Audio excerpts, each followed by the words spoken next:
వీధి కుక్కలకు స్టెరిలైజేషన్ వ్యవహారంపై సుప్రీంకోర్టు ఆగ్రహం వ్యక్తం చేసింది. కుక్కలను పట్టుకోవడం, వాటి సంతానోత్పత్తిని నిరోధించడం, వాటిని శిబిరాలకు తరలించడంపై ఎలాంటి అఫిడవిట్లు దాఖలు చేయకపోవడంపై మండిపడింది. ఆగస్టులో ఇచ్చిన ఉత్తర్వుల తర్వాత కూడా వీధి కుక్కల దాడులు నమోదవుతుండటంతో తీవ్రంగా స్పందించింది.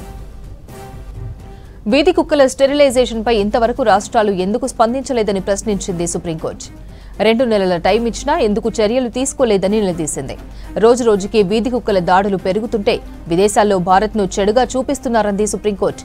అన్ని రాష్ట్రాల ప్రధాన కార్యదర్శులు వ్యక్తిగతంగా న్యాయస్థానం ముందు హాజరు కావాలని ఆదేశించింది. Telangana, Delhi, west Bengal municipal corporation మాత్రమే అఫిడవిట్లు దాఖలు చేశాయని తెలిపింది. దీపావళి బ్రేక్ సమయంలో వాటిని సమర్పించినందున అవి కూడా రికార్డుల్లో లేవని చెప్పింది.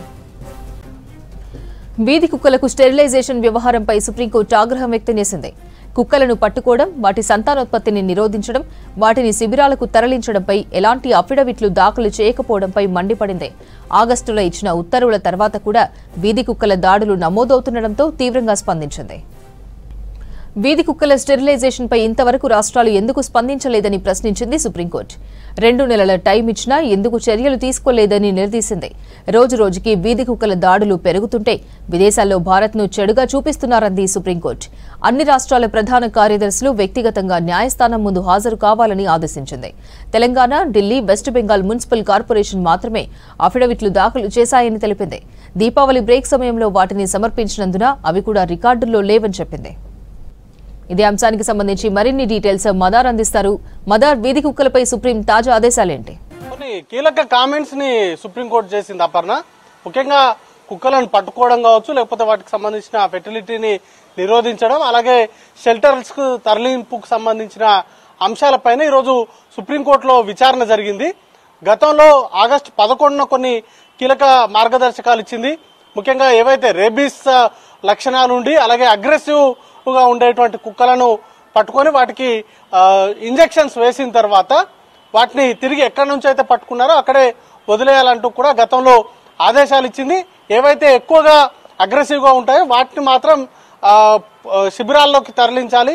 అలాగే వాటికి సంబంధించినటువంటి సంరక్షణకు సంబంధించి కొన్ని కీలకమైనటువంటి మార్గదర్శకాలు ఇచ్చింది. ఆ సందర్భంలోనే ఒక 2 నెలల పాటు సమయం ఇచ్చింది రాష్ట్ర ప్రభుత్వాలకు. అన్ని రాష్ట్ర ప్రభుత్వాలు కూడా కుక్కలను పట్టుకోవడము, వాటికి సంబంధించి సంతానోత్పత్తిని నిరోధింపుకు సంబంధించి తీసుకుంటున్నటువంటి చర్యలు, అలాగే వాటిని శిబిరాలకు తరలింపుకు సంబంధించినటువంటి అంశాలపైన రాష్ట్ర ప్రభుత్వాలు ఎలాంటి చర్యలు తీసుకుంటున్నాయో వాటన్నిటిని కూడా అఫిడవిట్ల రూపంలో సమర్పించాలంటూ కూడా ఆదేశాలు ఇచ్చింది.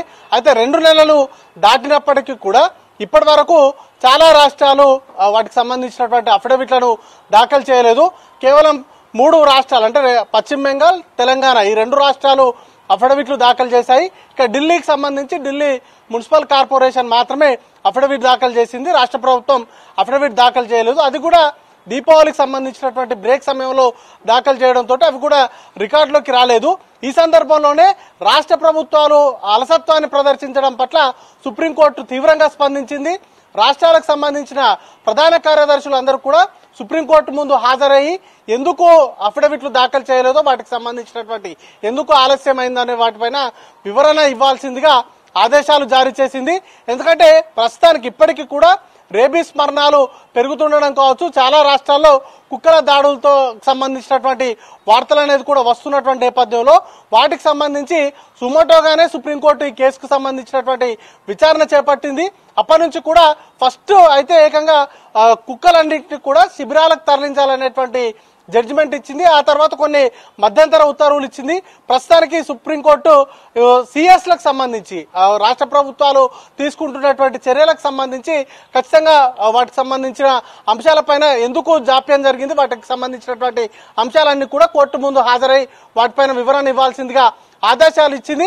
అయితే కుక్కలకు సంబంధించినటువంటి అంశాలపైన ఇప్పటికే భారత్ ని ఒక చెడ్డ దేశంగా ప్రపంచ దేశాలు చూపించేటువంటి ప్రయత్నాలు జరుగుతున్నాయి. వీటికి సంబంధించి అడ్డుకోవాల్సినటువంటి అవసరం ఉంది. కీలకంగా కుక్కల దాడులతోటి ప్రజలకు ఎక్కువగా ఇబ్బందులు జరుగుతున్నాయి కాబట్టి వాటికి సంబంధించి రాష్ట్ర ప్రభుత్వాలు కొంత సీరియస్ గా యాక్ట్ చేయాల్సినటువంటి అవసరం ఉందనేటువంటి అభిప్రాయాన్ని గతంలో వెలువడించింది. ఈ రోజు కూడా సీరియస్ గానే రియాక్ట్ అయింది. రాష్ట్ర ప్రభుత్వాలు ఇప్పటి వరకు ఏ రాష్ట్రాలైతే అఫిడవిట్లు దాఖలు చేయలేదో ఆ రాష్ట్రాలకు సంబంధించినటువంటి సిఎస్లు అందరూ కూడా సుప్రీంకోర్టుకు హాజరు కావాల్సి ఉంటుంది. వాటికి సంబంధించినటువంటి వివరణ అనేది కూడా ఇవ్వాల్సి ఉంటుంది. అపర్ణ.